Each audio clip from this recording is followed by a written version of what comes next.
Okay mga kanoisy, next video. Grabe ito, isang membro ng Team Kalingap hindi kilala si Vency.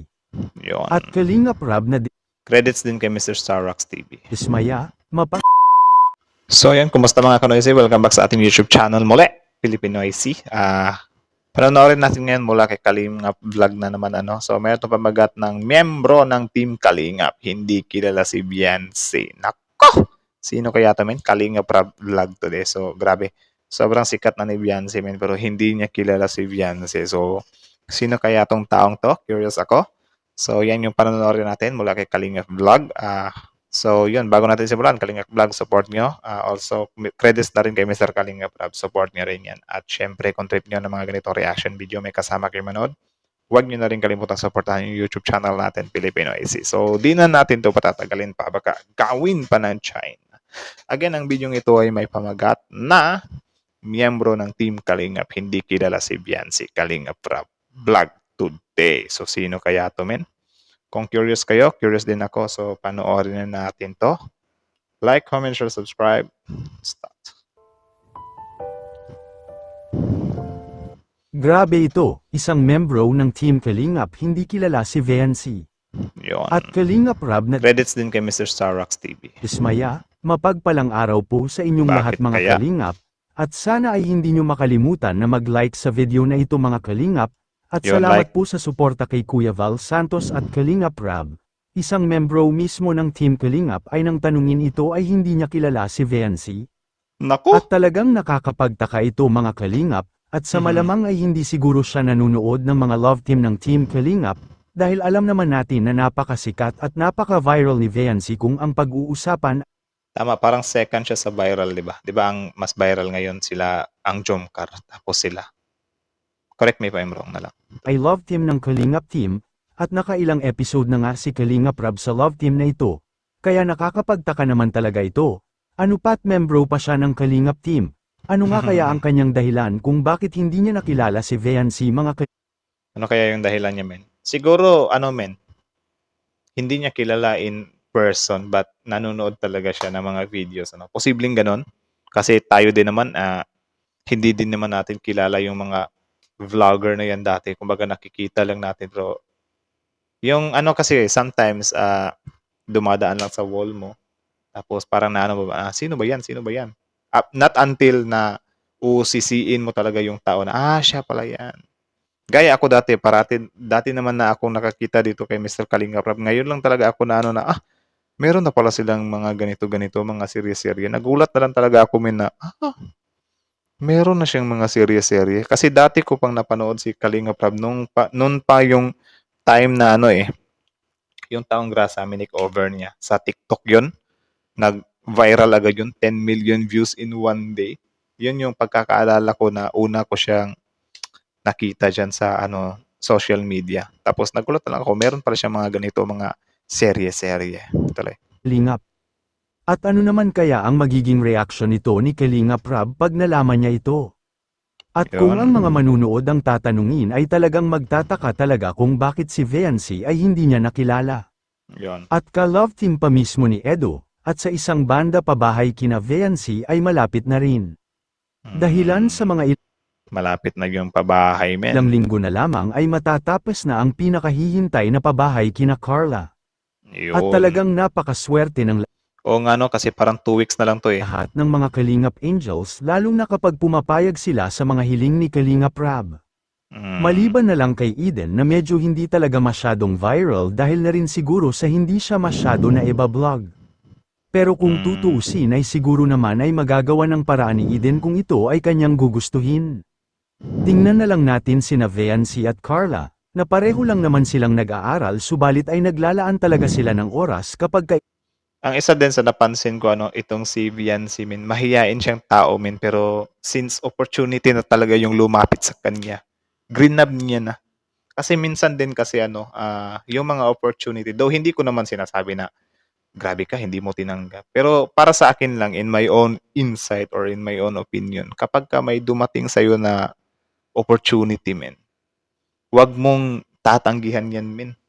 Kasi kapag ka tinanggihan mo yan, baka magsisi ka sa huli. 'Di ba? Baka lang naman. Hindi ko naman sinabi na magsisisi ka talaga sa huli. Meron kasing mga ganyang instances din eh. Naalala ko dati, meron ako nakitang parang bilyonaryo siya na in-interview siya ng reporter. Ngayon, bago siya interviewin ng reporter, meron siyang dala na parang bag or gift na maliit. Tapos yon, parang bago ata siya in-interview, bilyonaryo yung lalaki ha. Binigyan niya yung mag-i-interview ng ganyan kalaking gift. Tapos nang ibigay niya, tinanggihan. So, syempre, nang tinanggihan, hindi niya na rin pinilit. Ngayon, nung nagsimula na yung interview, tinanong agad siya, Sir, ano bang sikreto nyo kung bakit kayo naging matagumpay sa buhay? Sinabi niya, naalala mo kanina, binibigyan kita ng malit na regalo. Bakit di mo tinanggap? Sabi niya, hindi, nahihiya kasi ako, sir. Tapos ang sabi lang ng bilyonaryo na, yan, ang ginawa ko kasi, kaya ako naging successful. Kung ano man yung mga opportunity na dumarating sa akin, tinatanggap ko or ginagrab ko. So, something like that. So, parang nakapag-realize ka ba? Kasi tayo kasi mga tao ngayon, especially, siguro sa akin din, sometimes meron tayong mga ganitong ugali kasi na kapag binibigyan tayo, parang nahihiya tayo ba na, wag na. Pero, yun, sometimes gusto din natin tanggapin. Siguro nahihiya lang talaga tayo. Which is parang, pangit din yung ganun, di ba? Na, what if para sa'yo talaga yan, tapos tinanggihan mo, di ba? Diba? Parang ano lang din yan eh. Paano ko nasabi na ganyan yung mostly ng mga tao, especially dito sa Pilipinas ata. Kapag ka nandun ka sa kapitbahay, yayayain ka na, uy, kain ka dito. Tapos ikaw kahit gutom ka, pas, busog ako. Diba? Na-compare ba yun eh? Basta tuloy, something like that. Kailangan na mablog sila ni Kalinga Prab. Ang sabi rin ng iba ay baka may pumipigil kay Eden lalo na ay may boyfriend nga daw si Eden. Yun. Yun po ang nakikita kong mga komento. So, yun pala yun, men. Yung patungkol doon sa miyembro na hindi nga kilala, no? Yung lalaki pala siya. Tapos, may nagtatanggol sa kanya na hindi nga daw kilala si Kuya Balpan yan eh. Tapos, tatanungin mo kung sinong partner ni Edo. Malamang something na bago or whatsoever lang daw. So, something na hindi daw pinapajudge. So, tama din naman yun. Hindi naman talaga natin pwedeng basihan yan na pagiging solid supporter talaga. Kasi paano nga naman kung bago pa lang siya? Like me nga kakasimula ko pa lang. Syempre, marami pa akong hindi alam. Tapos ngayon, nakakakita ako ng mga comment na, nood ka dyan, nakikisaw-saw ka dyan, wala ka naman palang alam. Napapatanong ako or napapaisip ako ba nga na kaya nga ako nanunood, di ba? Para magkaroon ako ng kaalaman. Kaya nga ako nanonood para magkaroon ako ng idea, makilala ko sila, malaman ko kung ano yung mga pinagagawa nila, 'di ba? Kaya nga nanonood, 'di ba? 'Yun lang naman 'yun eh. Hindi porket alam mo na yung isang bagay, pwede mo na siyang gawing ipagmayabang sa iba na hindi mo pala alam, ako alam ko eh. 'Di ba? Parang ano lang din 'yan eh. Halimbawa, umuso yung word na nonchalant.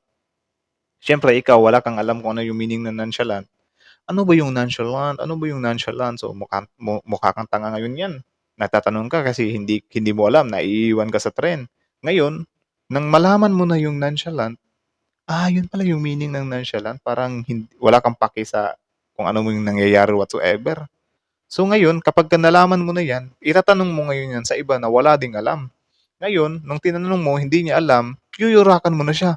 Ano ka ba? Wala ka palang kwenta, ob ka pala, hindi mo alam kung ano yung meaning ng nonchalant lang. Di ba? Yung mayabang na sila, porkit nalaman lang nila yung word na nalaman lang din nila recently. Di ba? Huwag tayong ganun, guys. Huwag tayong ganun, huwag tayong manghusga agad ng tao. Kung nagkamali yung tao, i-correct mo kasi minsan ka rin namang walang alam. Di ba? Minsan ka rin namang walang alam na nalalaman mo lang din yung mga bagay-bagay na nalalaman mo ngayon. Huwag mo siyang gawin na kinalamang mo yan porket alam mo na ngayon.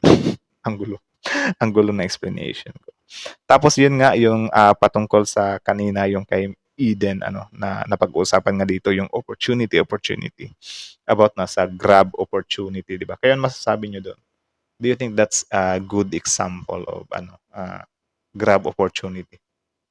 Agree ba kayo doon? Comment down below. Tapos yun, pag-usapan natin yan sa comment section. So, again, that's it na lang muna. Thank you so much for watching Filipino IC. Kalinga Vlog, Kalinga Prab. So, like, comment, share, subscribe. Filipino IC is up.